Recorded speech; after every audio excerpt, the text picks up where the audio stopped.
A few weeks ago, the news that many in the IndyCar scene expected to hear at some point came out a little bit earlier than expected. Jack Harvey was fired by Rahal Lerman-Lanigan with 3 races left in the 2023 IndyCar season. As I said before, this news was expected to come out at some point, but even still for it to come when it did is a bit of a shock. I won't sugarcoat it, this partnership was a total failure. So as Rahal looks towards the future and Harvey scrambles to pick up the pieces, I want to take an analytical look at this partnership and try and figure out what exactly failed.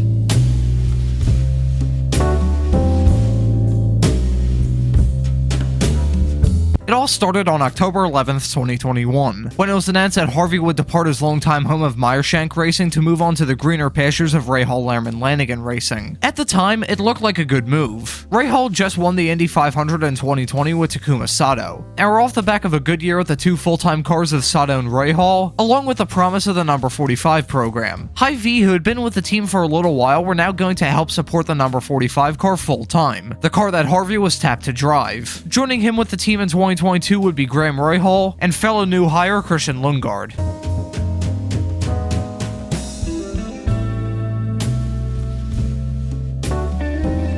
Because I plan to cover Harvey's 2022 season in a video later this year, I'll pick out just a few moments from the year, some being good, most being bad. Let's start with race 2 in the year in Texas, where a heavy practice crash forced a withdrawal from Harvey. The driver of the number 45 car that day would be Santino Ferrucci, who had actually driven the car part-time in 2021. Ferrucci, with not a lot of time to prepare, went out that day and from a 27th place start, brought it home in 9th. I bring this up in reference to Jack because this was the best result that the 45 car had all year. Jack got close, but never matched or bested the result from Santino. No matter how you slice it, that's not good enough. Next, I'd like to mention the Iowa doubleheader, a race weekend bankrolled by Harvey themselves. Of all the weekends, this was the one where Harvey had to kick on the afterburner. So how did he do? Well, qualifying went pretty damn well actually, as Harvey qualified P7 and P6 for the 2 races respectively, getting his best starting positions of the season. So at a pretty good starting spot. How did the races themselves go? He finished 18th and 20th in the 2 races. Alright, well that was a dud, but I did say earlier in the video that he got close to matching Ferrucci's result from Texas. So let's take a look at that. Race number 14 of the year in Nashville was the only bright spot to come out of the year, as Harvey started a decent P11 and brought home in P10. It's not amazing. Really, if a top 10 is the biggest highlight of the year, it shows that the year was pretty crap, but a top 10 is a top 10, and it was the only one that Harvey scored in not just 2022, but his entire time with the team.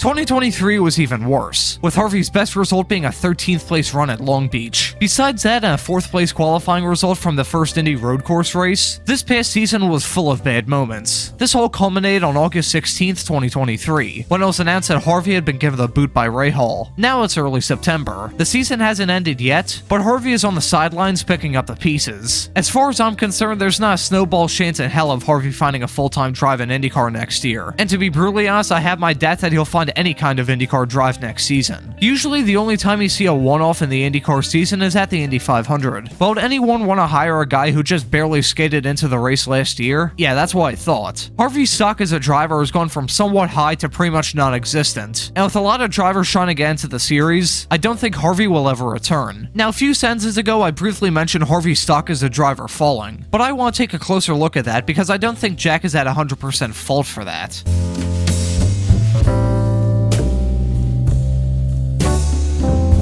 Despite Harvey's results looking pretty anemic in his time with the team, I don't think it's entirely on him. It's pretty clear that Rahal Lerman-Lanigan struggled from 2022 to about midway through 2023, with Christian Lundgaard's podium at the second IMS road course race in 2022 being the team's only podium for the year and a half of the team's struggles. The team was mediocre to decent on the road courses, while their oval program was terrible. Harvey was definitely the worst driver at the team by a pretty wide margin, but he can't deny that the team-wide struggles partially doomed his time there. My biggest thing is this. Rahal's spreading themselves a bit too thin as far as I'm concerned. That's something that can absolutely wreck a team. Hell, look at Andretti Autosport right now. Including partnerships, Andretti currently has 4 full-time entries in IndyCar, 4 full-time entries in Indy NXT, a 2-car team in Formula E, a 1-car team in Extreme E, a 2-car team in the Australian Supercar Series, 2 more cars in Super 2, an LMP3 and a GTP team in IMSA, and a team in Supercopa. And that doesn't even include Andretti looking into the world of NASCAR and still trying to get a Formula 1 team together. The reason why Andretti Autosport hasn't had a year or two of their drivers finish better than 5th in the standings since 2018 is down to them being spread out too thinly. If you get a little bit of butter and try and spread it over 1,000 pieces of toast, you won't be able to taste the butter anymore when it's time to take a bite. And that's what both Andretti and Rahal are doing to themselves right now. Rahal expanding to 3 cars in IndyCar definitely played a role in their results slipping. So in trying to figure out what exactly failed with Rahal's time at Rahal, you've got to at least acknowledge that played a small role in it, but really the biggest thing was Harvey himself. Going from your longtime home to a team that's starting to sink is not the best move, but even though Rahal was struggling, the results he put in were still pretty atrocious. In his 30 starts with the team, Harvey was the best performing Rahal driver only 2 times. Texas in 2023 and Iowa Race 1 in 23 as well. In both of those races, Harvey finished 18th, and one of his teammates DNF'd as well. Harvey showed no improvement in his time with the team either. If anything, he actually regressed. 2022 was a really bad year, but 2023 was even worse. A lot of people have been saying that drivers like Stingray Robb and Benjamin Peterson have been the worst this year, but those guys are rookies. It's somewhat excusable the struggles they've had. But Jack isn't a rookie. He's been racing in the series in some capacity since 2017, and he's in much better equipment than those two as well. The last time a Dale Coyne car won a race was in 2018. The last time a Foyt car won was in 2013. The last time a Rahal car won a race was in July, and that tells you everything you need to know. After the second Indy road course race, which saw another pitiful result from Jack, it was obvious that it wasn't working, and was never going to work either. This is harsh to say, but Jack frankly deserved to get fired. There's just not a lot of defending you can do anymore, especially considering how his Rahal improved as a team midway through 23, Harvey stagnated. He also had way more incidents this year, notably Toronto where he created a multi-car pileup out of sheer desperation on lap 1. So to answer the question why everything failed, it was mostly down to Jack.